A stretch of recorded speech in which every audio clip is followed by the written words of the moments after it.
بسم اللہ الرحمن الرحیم۔ السلام علیکم ورحمۃ اللہ وبرکاتہ۔ احکام و تجوید کلاس میں آپ کا خیر مقدم ہے۔ جیسا کہ آپ لوگ جانتے ہیں کہ پچھلے والی کلاس میں ہم نے مد لازم کی قسموں کے بارے میں پڑھا تھا، اور ویڈیو لمبا ہونے کی وجہ سے ہم نے مد لازم کی پہلی دو قسموں کو بیان کیا تھا۔ تو آج ہم انشاءاللہ باقی دو قسموں کو بیان کریں گے، لیکن اگر ابھی تک آپ نے پچھلی ویڈیو کو نہیں دیکھا ہے تو یہاں پر جو آئی کا بٹن شو ہو رہا ہے اس پر آپ کلک کیجئے اور اس ویڈیو کو شروع سے لے کر آخر تک دیکھ لیجئے، اور گزارش کرتا ہوں اس ویڈیو کو لازماً دیکھیں، تبھی جا کے آج کی کلاس آپ کو سمجھ میں آ جائے گی۔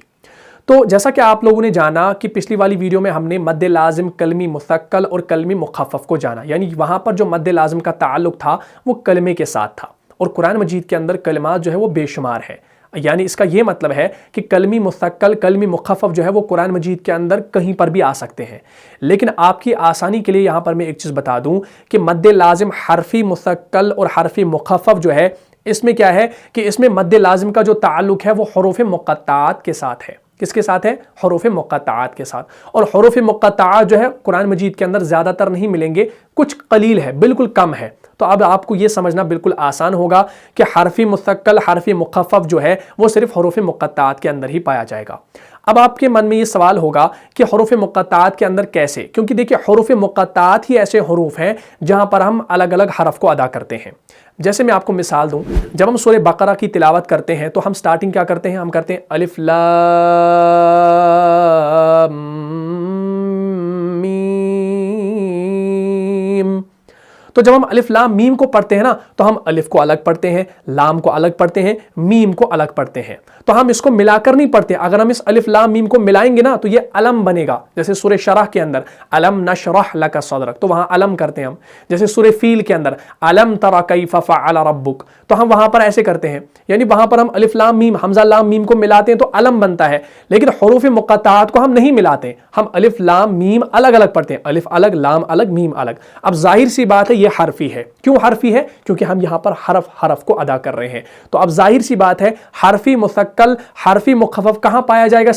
وہ صرف حروف مقطعات کے اندر ہی پایا جائے گا۔ کیوں؟ کیونکہ وہاں پر ہم الگ الگ حرف کو ادا کرتے ہیں، کلمے کے اندر نہیں آئے گا، کیونکہ کلمے کو ہم جوڑ کر پڑھتے ہیں، ہم حروف کو ملاتے ہیں تو کلمہ بنتا ہے، تو کلمے کے اندر صرف کلمی مثقل کلمی مخفف آ سکتا ہے، لیکن حروف مقطعات کو ہم الگ الگ پڑھتے ہیں اور انہی کے اندر حرفی مثقل حرفی مخفف آ جائے گا۔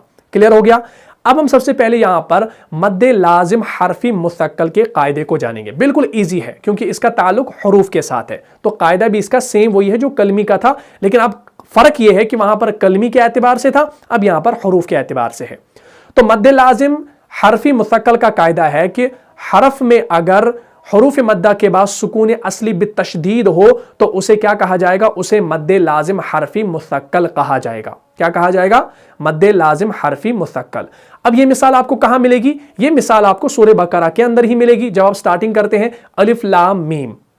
تو الف لام میم جب آپ پڑھتے ہیں نا تو الف کو آپ جانے دو، کیونکہ الف کو ہم سیدھا ادا کرتے ہیں، تو لام اور میم کو ہم کھینچتے ہیں۔ کیوں؟ کیونکہ لام کے اوپر بھی مد کا سمبل ہے اور میم کے اوپر بھی مد کا سمبل ہے، لیکن یہاں پر یاد رکھنا لام اور میم کو ہم کیا بتائیں گے؟ یہاں پر اس کے اندر جو مد پائی جاتی ہے وہ مد لازم حرفی مثقل ہے۔ کیوں بھائی؟ کیونکہ اگر ہم اس کو لکھیں گے الگ الگ سے، لام الف زبر لا میم ساکن اور میم یا میم، تو ایسے ہے نا یہ پورا، یہ الگ الگ میں نے اس وجہ سے لکھا تاکہ ہم لام کو الگ میم کو الگ نکال سکیں۔ اب یہاں پر لام کا جو میم ہے نا، لام کا لام الف میم، یہ والا جو میم ہے نا یہ دوسرے والے میم کے اس میں ضم ہو گیا ہے، مل گیا ہے، مدغم ہو گیا ہے، تو جب ہم اس کو اکٹھا لکھتے ہیں نا تو ہم خالی لکھتے ہیں الف لام میم، تو لام کے میم کو ہم بعد والی میم میں مدغم کر دیتے ہیں، تو اسی تجدید کے اندر ساکن بھی آ رہا ہے اور اپنا متحرک بھی آ رہا ہے زیر کے ساتھ۔ تو اب اسی کو ہم کیا کہیں گے؟ اس الف لام میم کے اندر جو مد ہے وہ مد لازم حرفی مثقل ہے۔ کیوں؟ کیونکہ حروف مدہ کے بعد سکون اصلی بالتشدید ہے۔ کیسے؟ لام الف زبر ہوتا ہے لا، تو الف کیا ہوا؟ الف خود بخود مدہ ہوا۔ کیوں؟ کیونکہ لام کے اوپر زبر ہے، تو الف مدہ ہوا۔ الف مدہ کے بعد میم مشدد ہے، اور میم مشدد کسے کہا جاتا ہے؟ یعنی اس کے اندر سکون اصلی بالتشدید ہے، یہ سکون اصلی بالتشدید ہے۔ تو ظاہر سی بات ہے قاعدہ بھی یہی ہے کہ جب کسی حرف کے اندر